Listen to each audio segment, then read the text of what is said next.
नमस्कार, नेशनल पंचायत देख रहे हैं आप और मैं हूं आपके साथ नवीन कुमार। वीडियो में आगे बढ़ने से पहले आप सभी से अनुरोध कि वीडियो को अंत तक जरूर देखें और चैनल को सब्सक्राइब जरूर करें।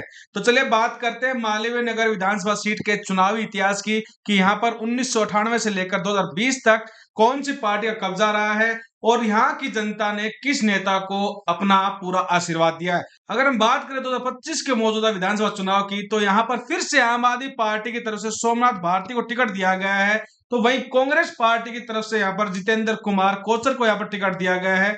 2025 के चुनाव की बात करेंगे, लेकिन उससे पहले जान लेते हैं 1998 के विधानसभा चुनाव में यहाँ पर क्या कुछ हुआ था। जब यहाँ पर इंडियन नेशनल कांग्रेस की तरफ से डॉक्टर योगानंद शास्त्री चुनावी मैदान में उतरे, उन्होंने बीजेपी के राजेंद्र गुप्ता को यहाँ पर 986 वोट से हराया। यानी कि इस मुकाबले में यहाँ पर जो हार जीत का मार्जिन रहा वो मात्र 1000 वोटों से कम 986 वोट तक पर वो सिमट कर रह गया। वही यहाँ पर बहुजन समाज पार्टी, जो अब की बार भी 70 की 70 विधानसभा सीटों पर चुनाव लड़ सकती है, उनके पीताम्बर सिंह यहाँ पर चुनाव लड़ रहे थे। मात्र 3% वोट वो अर्जित कर पाते हैं, 1406 वोट उनको मिलते हैं। वही बीजेपी को 41% वोट और कांग्रेस पार्टी को 55% वोट यहां से मिल रहे हैं। अगर हम बात करें इसके बाद यहाँ पर 2003 के विधानसभा चुनाव की, तो नसीब सिंह यहाँ पर कांग्रेस पार्टी के नसीब को जगाते हैं और 48,897 वोट वो अर्जित करते हैं। मदन लाल गाबा जो बीजेपी की तरफ से चुनाव लड़ रहे थे, उनको 27,996 यानी कि लगभग 28,000 वोटों से वो उनको इस चुनाव मैदान में पटकनी देते हैं। राकेश त्यागी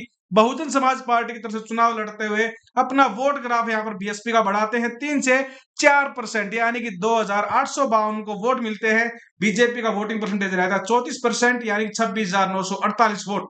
अगर आगे चले 2008 की विधानसभा चुनाव की बात करें, यहाँ पर कांग्रेस ने अपना कैंडिडेट चेंज किया, किरण वालिया को टिकट दिया, 31,283 वोट उनको मिलते हैं और वो यहाँ पर रामभज जो भारतीय जनता पार्टी की तरफ से चुनाव लड़ रहे थे उनको और श्रीपाल सैनी बीएसपी के जो कैंडिडेट थे उनको यहाँ पर चुनाव मैदान पर खरीद देते हैं। और हार जीत का जो बीजेपी और कांग्रेस के बीच में अंतर रहता है वो रहता है 3,732 वोट का। कांग्रेस को 47% वोट शेयर मिलता है यहाँ पर, वहीं बीजेपी को 41% और बीएसपी का यहाँ पर वोटिंग शेयर बढ़ता है 10% यहाँ पर बढ़कर उनका वोट शेयर हो जाता है। अगर इस बात बात करें हम 2013 के विधानसभा चुनाव की, आम आदमी पार्टी का उदय होता है। आम आदमी पार्टी के बड़े नेता सोमनाथ भारती इस टिकट पर चुनाव लड़ते हैं, 32,258 वोट लेते हैं, यानी कि उन्होंने आम आदमी पार्टी को टोटल वोट शेयरिंग यहां से दिलवाया 40%। और उन्होंने सुश्री आरती मेहरा जो बीजेपी की तरफ से चुनाव लड़ रही थी, उनको इस चुनाव में 7,772 वोटों से हराया। वहीं यहाँ पर इंडियन नेशनल कांग्रेस तरफ से मिस किरण वालिया चुनाव लड़ रही थी, उनको यहाँ पर हार का सामना करना पड़ता है, 20,500 मात्र वोट मिलते हैं उनको।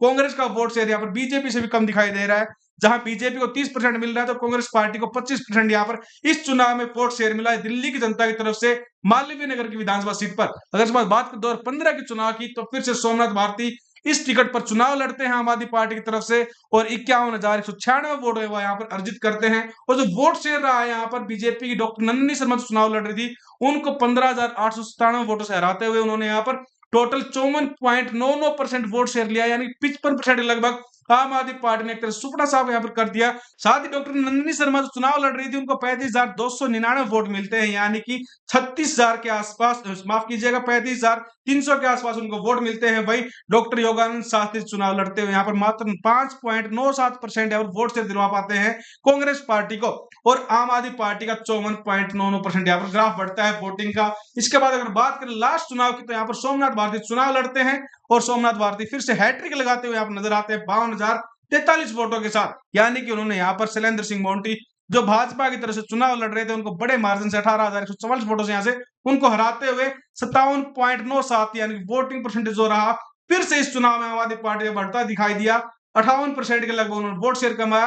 बीजेपी को मात्र 37.76% यहाँ पर वोट मिल पाया, जो कि उनको 33,899 वोट थे। वही नीतू वर्मा जो दिल्ली यूनिवर्सिटी की पूर्व छात्र संघ की अध्यक्ष रह चुकी हैं, उनको चुनाव लड़ा था कांग्रेस पार्टी ने, लेकिन मात्र वो 2,856 वोट ही ले पाई, यानी कि 3.818% को टोटल वोट परसेंटेज मिला। लेकिन 2025 के विधानसभा चुनाव के ऊपर सबकी नजरें हैं कि मालवीय नगर जो दिल्ली की हॉट सीट है, बार बार नाम सुर्खियों में रहता है। यहाँ पर जो इनके नेता हैं यहाँ पर सोमनाथ भारती आम आदमी पार्टी के, उनके और कांग्रेस पार्टी उनके सामने जितेंद्र कुमार कोचर को चुनाव मैदान में उतारा है। हालांकि बीजेपी की तरफ से अभी भी किसी नेता का नाम सामने नहीं आया कि क्या वो मोंटी को ही फिर से यहाँ पर शैलेंद्र सिंह मोंटी को चुनाव मैदान में उतारेंगे या फिर किसी नए चेहरे पर यहाँ पर दाव खेल सकते हैं। लेकिन आप जनता जनार्दन, आप बताइए कि आपकी फेवरेट सीट मालवीय नगर पर इस बार क्या कुछ चुनावी समीकरण रह सकते हैं, और यहाँ की जनता क्या केजरीवाल की आम आदमी पार्टी को पसंद करेगी या फिर किसी बदलाव की ओर वो लोग बढ़ रहे हैं इस बार? धन्यवाद।